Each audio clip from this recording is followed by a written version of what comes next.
Dejan, pozdravljen. Včeraj si se vrnil iz Bosne in Hercegovine, kjer so se socialni protesti v petek sprevrgli v nasilje. Kakšno je vzdušje tam zadnje dni? Ja, vzdušje bi lahko ocenil kot nemirni mir.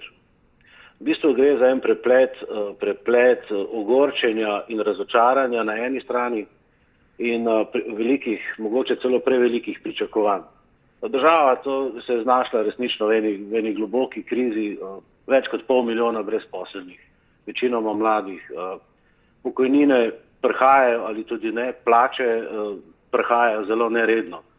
Podatek verjetno, da je povprečna plača, če jo seveda zaposleni dobijo, znaša okrog 400 evrov, pokojnina pa slabih 200, pa verjetno tudi ni zanemarljiv.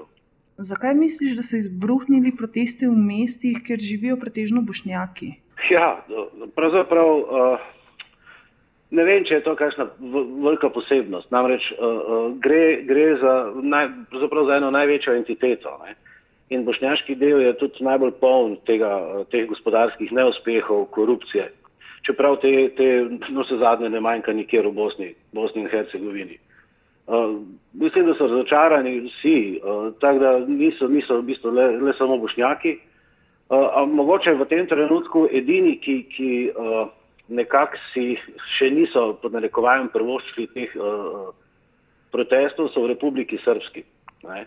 Kar je zelo zanimivo, je pa tudi včerajšnja izjava šefa Republike Srpske, predsednika Republike Srpske Milorada Dodika, da on, niti njegova policija ne bosta dovolila uvoza nemirov oziroma protestov v Republiko Srpsko, torej srpsko entiteto. Misliš, da bi lahko protesti, ki jih trenutno napaja socialna stiska, dobili nacionalistično noto? Ne vem, mislim, da ne. Če bi pa že šlo za nek nacionalizem, bi pa šlo za kakšne manjše primere, ampak mislim, da ne. Če grem naprej, mogoče v Republiki Srpski zagotovo ne. V bošnjaškem delu mislim, da tudi ne. Morda edino v Mostarju, kjer je napetost na tej nacionalni ravni precejšna, bila že, bom rekel, takrat, ko ni bilo nobenih protestov, ampak je Mostar resnično mesto dveh narodov in ki se niti nočeta poznati, niti se ne poznata. Tisti sloviti kamniti most pa je meja, ki ločuje ta dva oba naroda.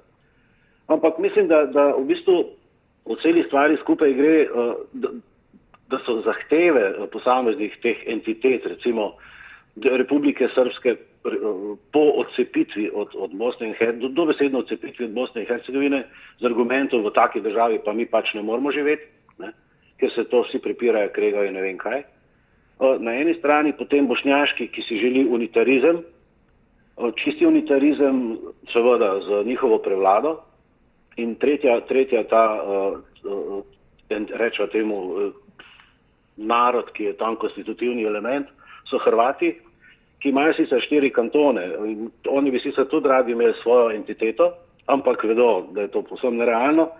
So pa za neke vrste federalizem, kateri bi tudi oni imeli veliko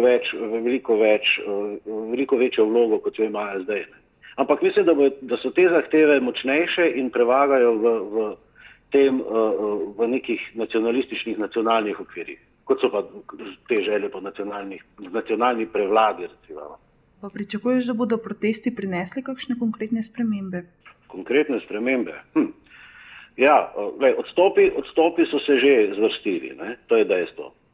Ostaja pa vprašanje še predčasnih volitev, pa tudi nekateri odstopi na najvišji ravni. Zdaj, edina pričakovanja, recimo, so pričakovanja v ostrejši bitki proti korupciji. Ta bo zelo, zelo težavna. Kot sem že prej omenil, korupcija je navzoča na vseh ravnih. Znaša od, ne vem, kot pravijo, od 10 konvertibilnih mark, to je recimo 5 evrov, na nekih resnično najnižjih ravneh, do 10 000 evrov na ravneh, ko si recimo kakšen zdravnik celo privošči, da nekoga prej vzame na operacijo.